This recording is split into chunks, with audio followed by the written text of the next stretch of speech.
So today's message is perhaps the most counterintuitive and countercultural message in all of the scriptures. It's certainly the most counterintuitive, countercultural message that we're teaching in this series. And if you missed the first 5 weeks of the series, that's all right. You can jump in right here. They're not really attached in any way like you're going to be lost today, but you can check them out. You can see weeks 2 through 5 online. If you connect with us on Facebook, we usually post links to our YouTube page. Everything for us is risenchurch.us. I think you can actually even go to risenchurch.us, like in a web browser, and click on the little YouTube logo, and it'll take you to our videos that way too. Week 1 doesn't exist. Sorry about that. Technology, just, this is our first week figuring it out. So things went wrong.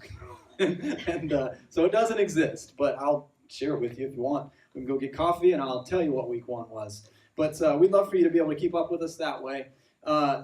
Today represents, though, what I would say is a correct response to trusting in the gospel. Now, the entirety of this message has been about learning what the gospel actually is. Jesus has invited us to a better life, invited all people to a better life with him. It begins with accepting that he accepts you. It begins with God knowing and trusting God knows me, sees me, knows everything about me, knows the stuff that I keep secret from everybody else, and he still wants me in his family. He still loves me. He still accepts me. And today's message is really, if we were actually able to wrap our heads around that, if we were actually able to believe and trust that reality, this would be our reaction. Now, with that being said, I want you to know, this is not, anything that I teach today is not how I respond to all things at all times, right? There are going to be moments in this message where I say, here's what Jesus teaches, that you're going to be tempted to say, preacher, I know for a fact you don't do that every time. First, please don't call me preacher.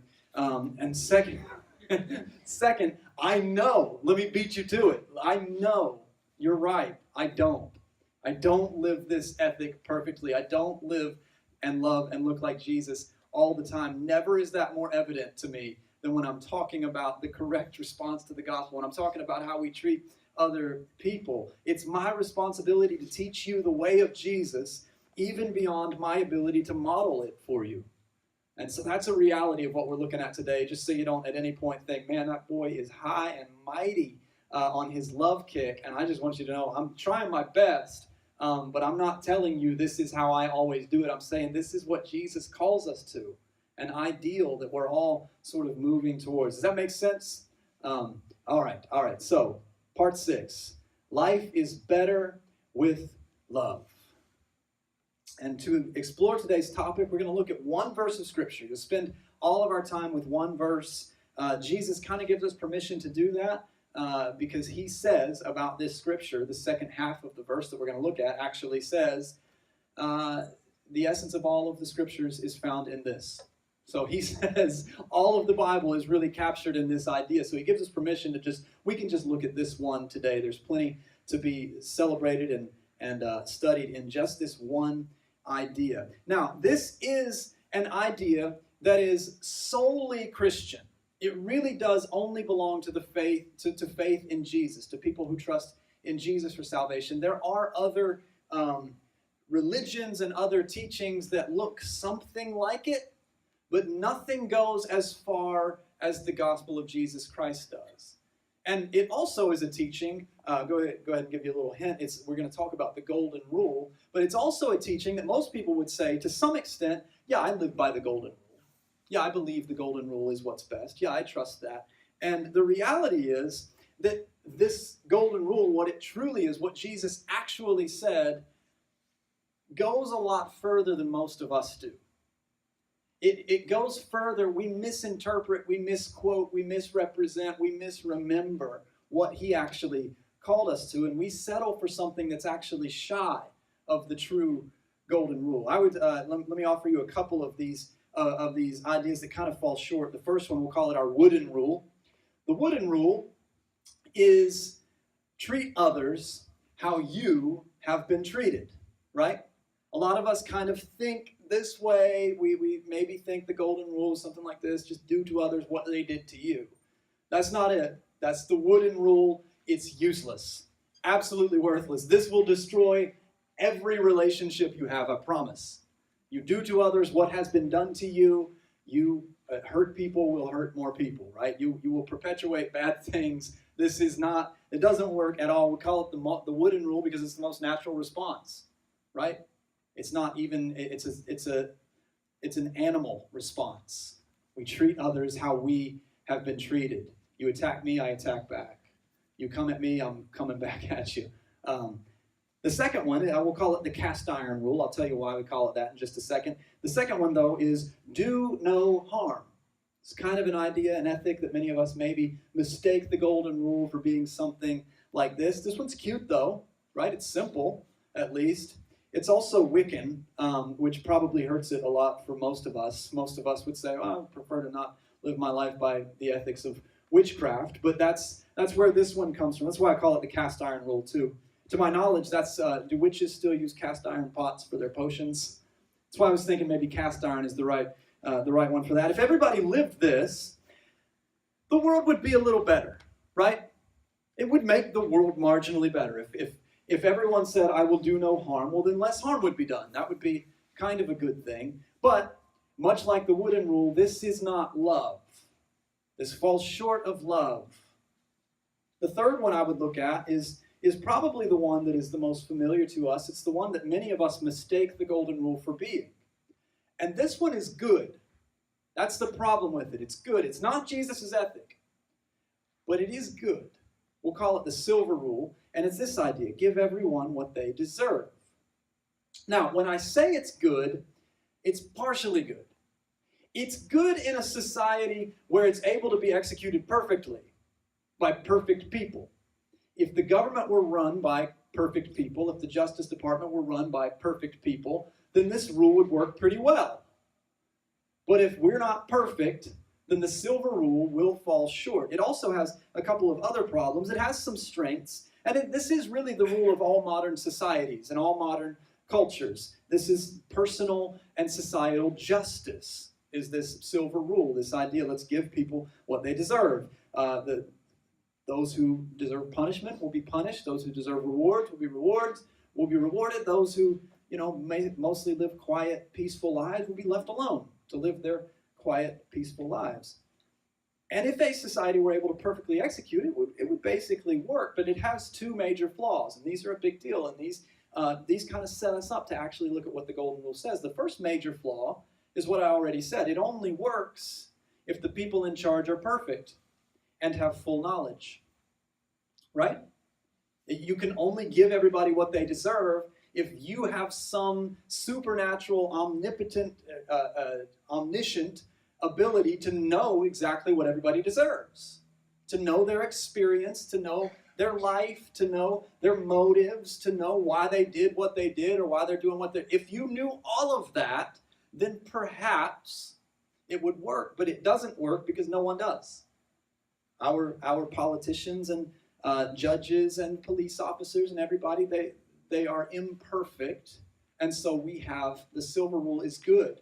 It's probably the right rule to be operating a society by, but it is not the ethic of Jesus. It falls short of. Does that make sense? And then the other problem, and this is the biggest problem with this one. This is the biggest area where this falls shy.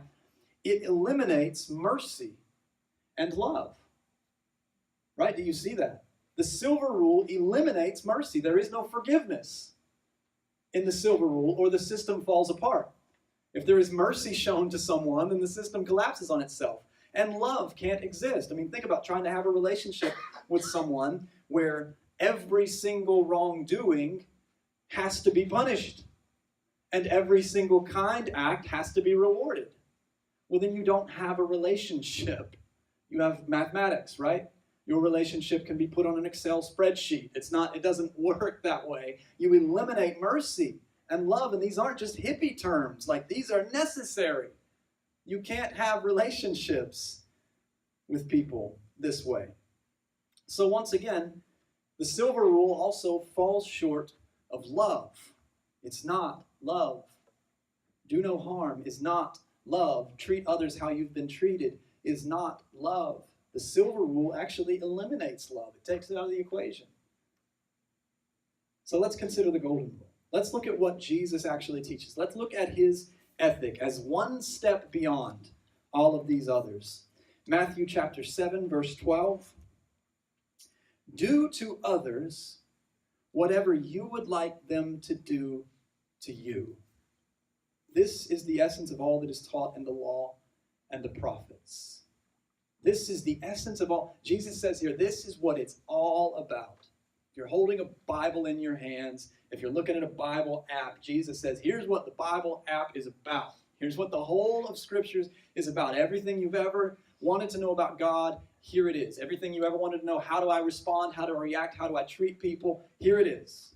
Do to others what you would like for them to do to you. So there are 3 reasons. If you came in and you got a worship guide, on the back of your worship guide, there are sermon notes. I would encourage you to write this down. We're big on pen and paper here at Risen. You can write, fill in your blanks. I even had this designed to fit into a phone screen pretty well, right? So like at the end of the day, you fill it in, write all your notes, and then take a picture of it because you're going to lose paper. I always throw away paper, but you can take a picture of it. It'll fit right in your screen, and you'll have it forever.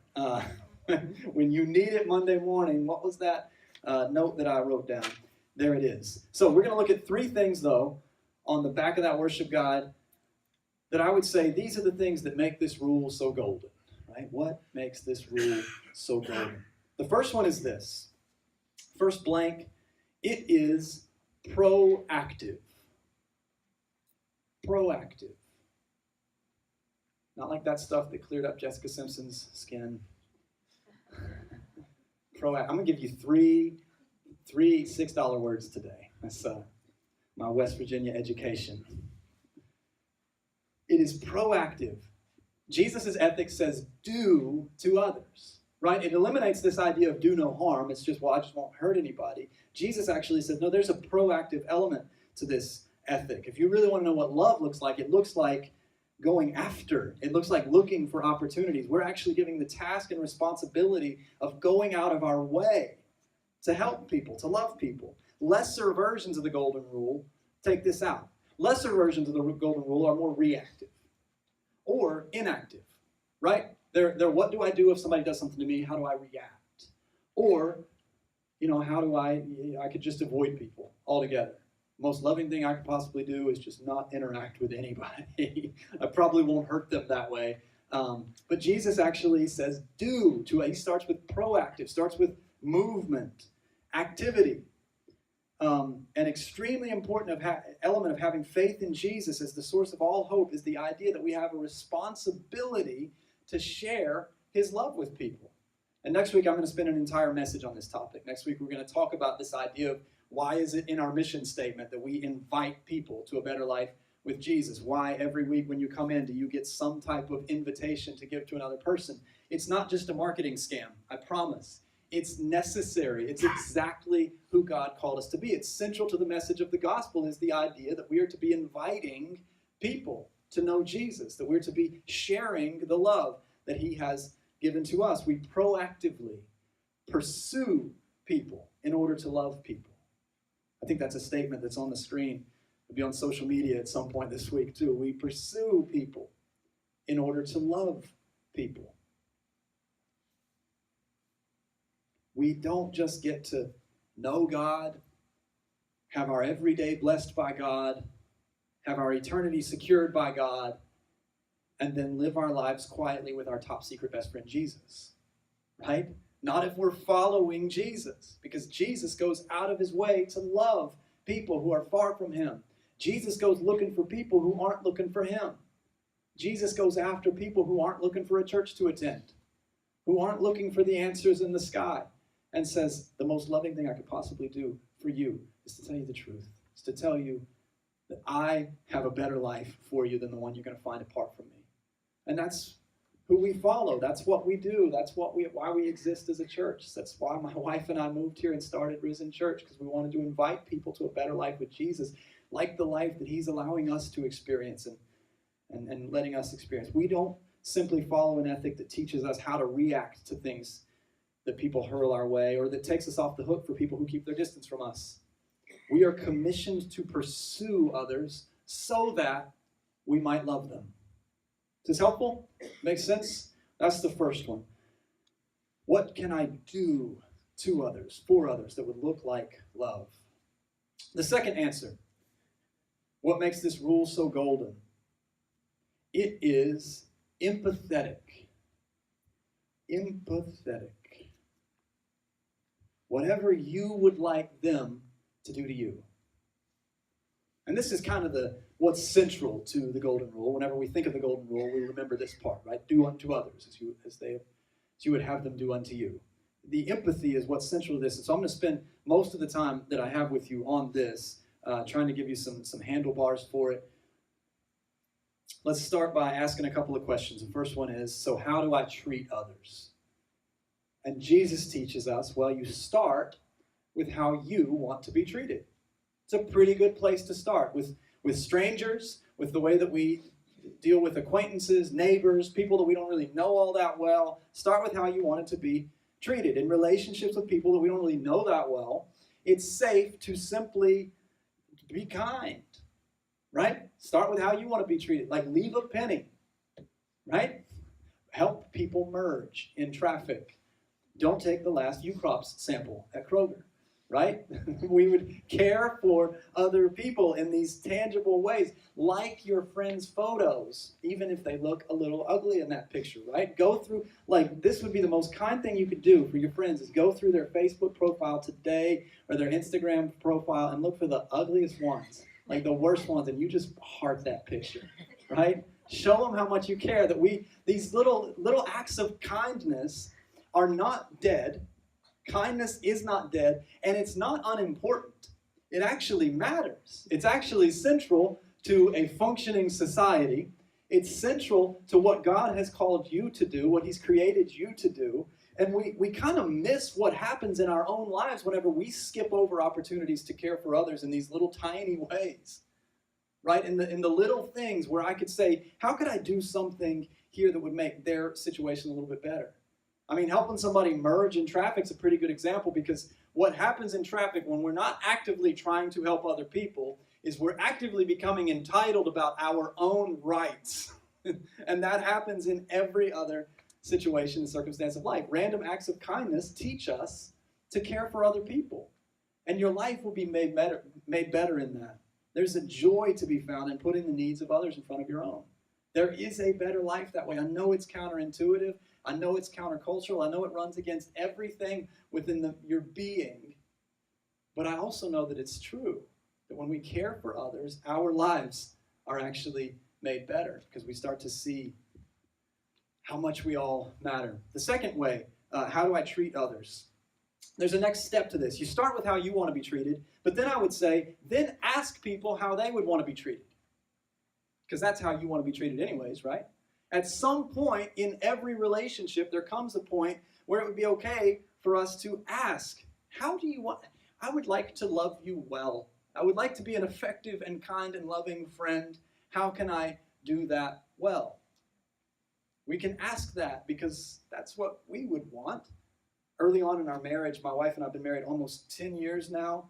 And early on, we had a bit of a, I don't know, they were recurring arguments, really, in the first year of our marriage, where she didn't feel like I was loving her well, and vice versa. And here's the crazy part about that. The really frustrating part about that is I was head over heels for this girl, right? I absolutely loved her with still do. I still got you, boo. But I was all about her, and she was in it for me too, right? I had her on the hook too, okay? So that's the frustrating thing about this is we both felt unloved, felt like we weren't being loved effectively, but we both really did love each other. But what was happening was that we had never taken the step forward. We were constantly loving each other the way that we wanted to be loved. If you've ever done any type of marriage counseling or premarital counseling, it's one of the first things that they'll teach you in marriage counseling is like, make sure that your version of loving her is something that she wants, right? Like, I want these long, deep conversations. I want uninterrupted eye contact, like 10 minutes uninterrupted eye contact, starting now. You looked away. We're starting over, right? That's my love language, right? I want attention. I want to bounce ideas. I want to talk about the big things of life. I want to dream with you. Like, that's what, and so I was expressing my love to her by trying to make that happen, and that was exhausting her. It was the last thing in the world she wanted. She wants me to show her that I love her in some tangible way, right? Like, we want to go on a date. She wants a purse, okay? Or cash. Just straight up cash, right? Does that work? She wanted to see it in some tangible way. And then the opposite was true. The inverse was true. She was like buying me stuff. And at one point we had one of these arguments like culminated with, like, she was asking me about my birthday. She said, what do you want for your birthday? And I said, I want you to stop spending my money on stuff that I don't even need. Right? Stop buying me stuff that I don't want or need. And it became clear that she was like, well, that's how I was showing you that I love you. It's like, well, that's not working. And I said, well, this is how I was showing you. Oh, yeah, that's not working. Right? At some point in relationships that matter to us and people that we care for, you can start with how you want to be treated, but then you got to recognize at some point there's maybe a conversation to be had. Maybe let's clarify. Let's make sure that we are understanding each other here. There's a basic human kindness that we would all benefit from implementing with strangers and acquaintances, and a deeper level of connection that we could achieve with people that we know well. So I would say it this way, maybe as a way of summing up that whole section. Treat others how you want to be treated, and eventually ask them how you're doing. Make sense? This is the ethic of Jesus. Secondly, I believe Jesus teaches us, how do I respond to others? First is, how do I treat others the way I want to be treated? How do I respond to others the way I want to be treated? Two things in this category. One, give others the benefit of the doubt. I mean, how many disputes and arguments and fallouts could be avoided if we just stopped assuming the worst about everybody? What would happen if we started thinking of our brothers and sisters on the planet as mostly meaning well, even when they're bad at it? Right? Wouldn't this be a better place? Wouldn't social media be a better place? Wouldn't your workplace be a better place? Wouldn't your family reunions be more fun? Wouldn't dinner be a little bit better if we became the kinds of people who look at everybody in our lives and say, I understand you probably mean well, even though you're misguided, right? You can be wrong and still good. We have this tendency to want to put the stamp of evil on people who disagree with us or who have a different opinion than us. I had a conversation with a friend the other day, a close friend of mine, about an issue that was extremely divisive, and to me, it had a clear right answer, right position, and a clear wrong position, and he was on the wrong position. And I had gotten in this habit of, like, everybody who's on the wrong position, they must be evil. How else could you believe the wrong thing? How else could you be on that side unless you're evil? Yet I was having a conversation with a friend who I did not believe was evil, and it changed the whole system for me. It's like, well, this upsets everything. I don't think you're evil, I just think you're wrong. And it was like an epiphany. Oh, people can be wrong and not evil. Maybe we should give the benefit of the doubt now and again. Maybe we could have differences of opinion and still be friends. Like, maybe we could see things differently and still love each other well and still care for each other if we just give each other the benefit of the doubt. And then there's maybe a part of this giving people the benefit of the doubt that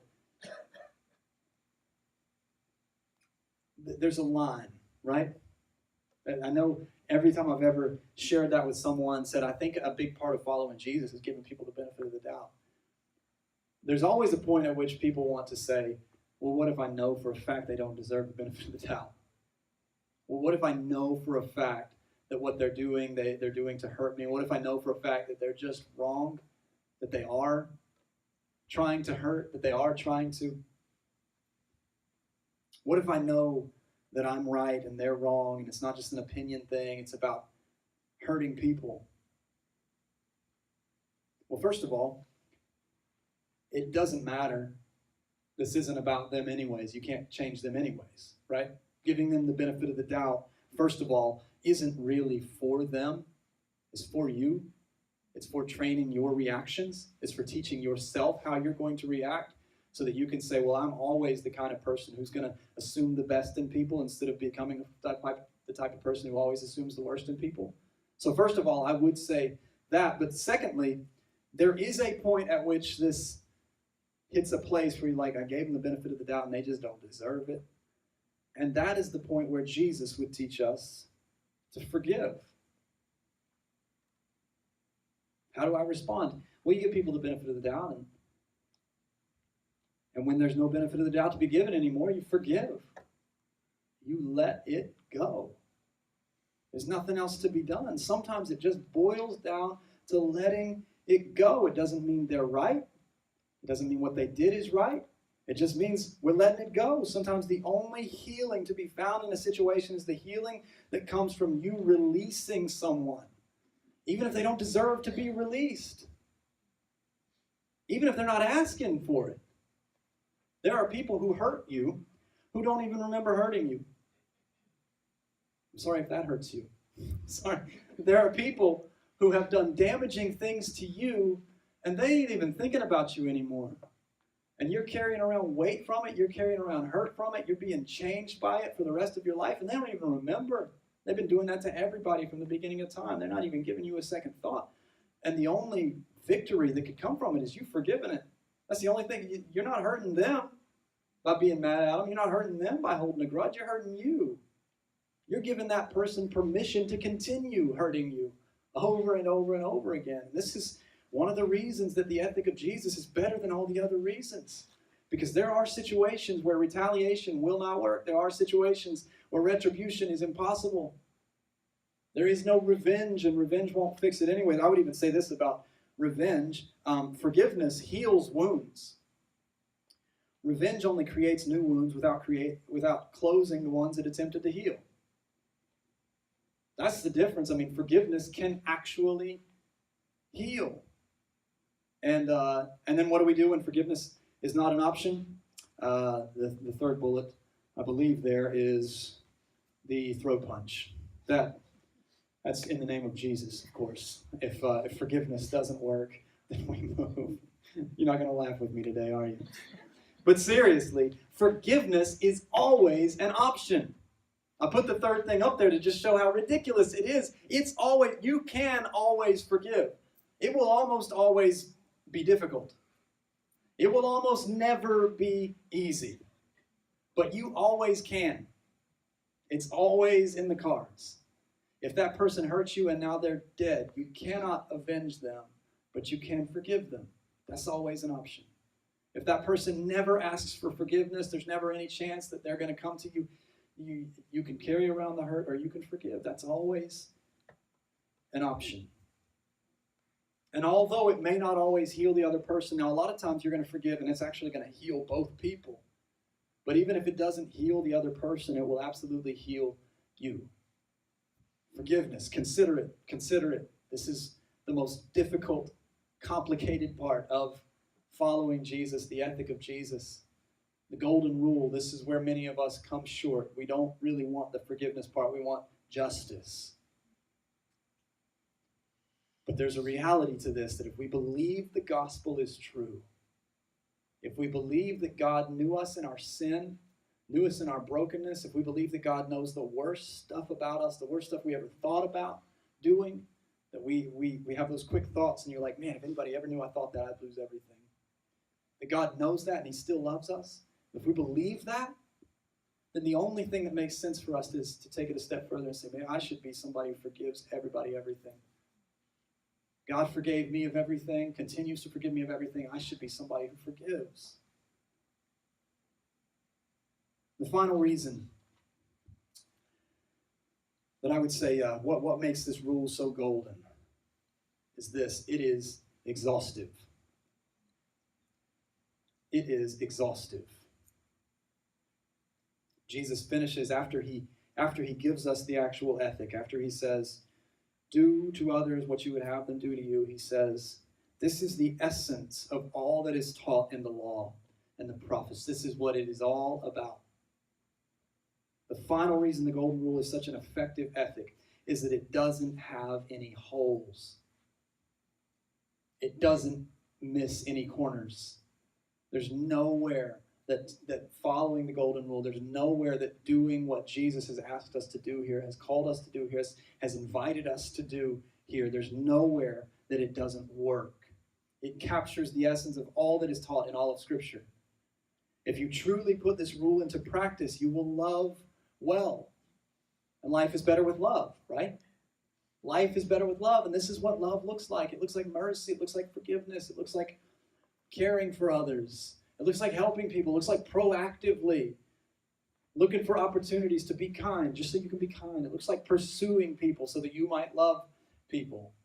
It looks like giving people the benefit of the doubt. And he says, if you'll be this kind of person, you'll get it. You'll see it all. If you're learning to follow Jesus, if you're beginning to lean in the direction of trusting that Jesus is who he says he is, and you believe that he's invited you to a better life, then hear me out at the close of this series. Hear me out at the end of this. The better life is marked by, shaped by, guided by, changed by, healed by, and fulfilled by love. Love God with everything you've got. Put him first. And love the people that God has given you the opportunity to love like they have unsurpassable worth. Every single person, love them like they matter. Love them the way that God loved you. Unconditionally. With the benefit of the doubt. Proactively. The narrative of this world around us, if the band would come, I'm going to close here and we'll get out of here. But I want you to consider the narrative of this world around us right now essentially shows us what happens when we settle for an ethic that stops shy of the Golden Rule. When we try to give everyone what they deserve,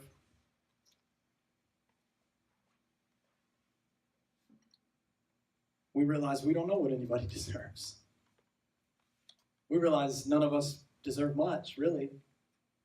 When we end up divided on everything. We end up divided on who deserves what. We can't agree on who has good coming, who has bad coming, who has ugly coming, right? The Golden Rule isn't just this hippie Christian way. It's the only way. And we've tried all the other ways. Am I right? We've tried these other systems, and they come up short. They divide us. They make us hate each other. The way of forgiveness, the way of mercy, the way of love, the way of proactively pursuing people so that we might love people, the way of kindness is the only thing that could possibly work. Life is better with love. And love looks like doing to others what you would like them to do to you.